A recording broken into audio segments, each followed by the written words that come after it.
அருமையான chocolate cup cake அல்லது chocolate muffin எப்படி செய்யறதுன்னு பார்க்க போறோம். ஹாய், ஹலோ, வணக்கம். தோசை டிஃபீஸா உங்களை அன்புடன் வரவேற்கிறது. நான் கான்ஸ்டன் விஜயகுமார்.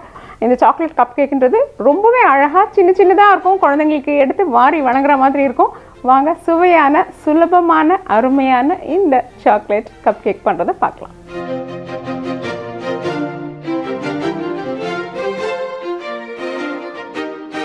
இந்த கப் கேக் பண்ணுறதுக்கு முதல்ல உங்களுடைய ஓடிஜி அவன்களை முன்சூடு பண்ணிக்கணும். முன்சூடு வந்து 180 டிகிரி சென்டிகிரேட் அல்லது 365 டிகிரி ஃபாரன்ஹீட்டில் ஒரு 10 நிமிஷத்துக்கு சூடு பண்ணிக்கலாம். அதுக்குள்ளார நம்ம மாவை தயார் பண்ணிடலாம். நான் மாவு தயார் பண்ணுறதுக்கு என்ன பண்ண போகிறேன்னா, இங்கே நான் ஸ்டாண்ட் மிக்சர் உபயோகப்படுத்துகிறேன். ஸ்டாண்ட் மிக்சர் உபயோகப்படுத்தலாம் அல்லது நம்மக்கிட்ட இருக்கிற ஒரு முள் கரண்டி அல்லது விப்பர் அப்படின்னு சொல்லக்கூடிய கரண்டி அல்லது ஹேண்ட் மிக்சர், இதை எதை வேணாலும் உபயோகப்படுத்தி இந்த அருமையான கேக்கை பண்ணலாம். முதல்ல எண்ணெயை போட்டுடலாம். அடுத்தது கூட வெண்ணெய் சேர்த்துக்கலாம். இதன் கூடவே இப்போ நம்ம சர்க்கரையை சேர்த்துக்கலாம். நீங்கள் எதை பயன்படுத்தினாலும் இந்த வரிசையில் தான் நம்ம கலக்கிற வேலையை செய்யணும்.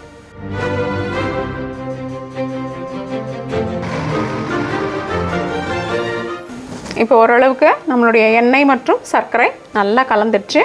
இப்போ நம்ம என்ன பண்ணலான்னா, இது கூட தயிரை சேர்த்துக்கலாம்.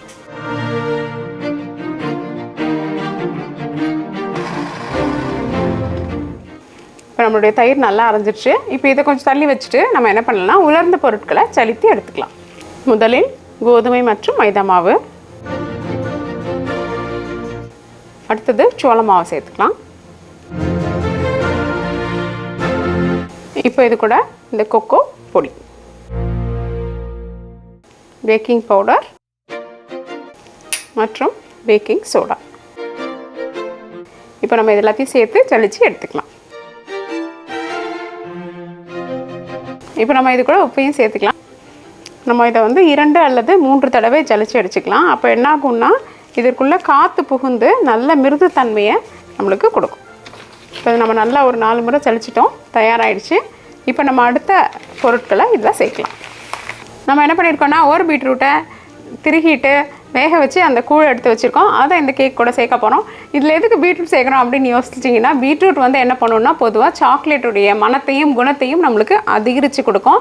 இது பீட்ரூட் போடுற மாதிரி ஒரு அருமையான சாக்லேட் கேக் வந்து உங்களுக்கு கிடைக்கவே கிடைக்காது. ஏன்னா பீட்ரூட் போட்டிங்கன்னா அதனுடைய சுவை ரொம்ப நல்லாயிருக்கும். அதே நேரத்தில் நீங்கள் பயந்துக்க வேண்டாம், பீட்ரூட் போடுறதுனால காய்கறி மாதிரி ஆகிடுமோ, கூட்டு மாதிரி ஆகிடுமோ அப்படின்லாம் நீங்கள் யோசிக்கவே வேண்டாம். நிச்சயமாக அது மாதிரி இல்லாமல் ஒரு அருமையான சுவையானதாக இருக்கும், ஆரோக்கியமாகவும் இருக்கும் இல்லைங்களா?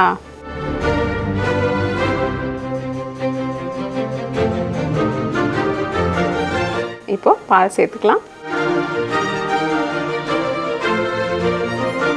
இப்போ நம்ம மெதுவாக கொஞ்சம் கொஞ்சமாக இந்த மாவை இது கூட சேர்க்க போகிறோம்.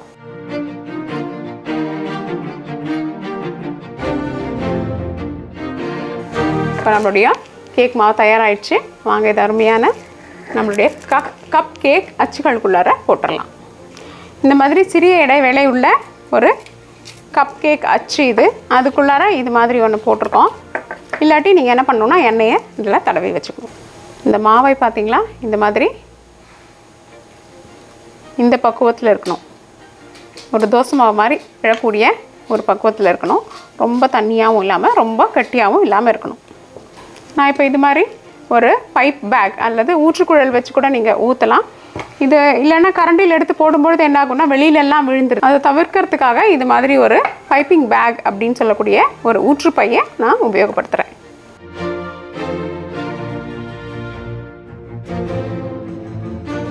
இப்போ நம்ம எல்லாத்துலேயும் ஊற்றிட்டோம். அடுத்தது நம்மக்கிட்ட இருக்கிற இந்த சின்ன சின்ன சாக்லேட் துண்டுகளை மேலே 1 2 போட்டுட்டிங்கன்னா என்ன ஆகும், அங்கங்கே உருகின சாக்லேட்டுடைய சுவை குழந்தைங்களுக்கு நல்லாயிருக்கும்.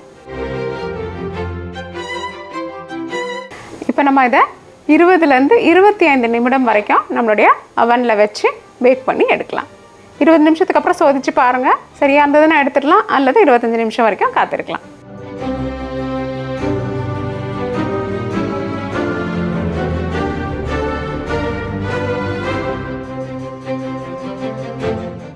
நம்ம போட்ட குச்சி நல்லா வெளியில் வந்துடுச்சு. அப்போ நம்மளுடைய கப் கேக்கள் தயார்.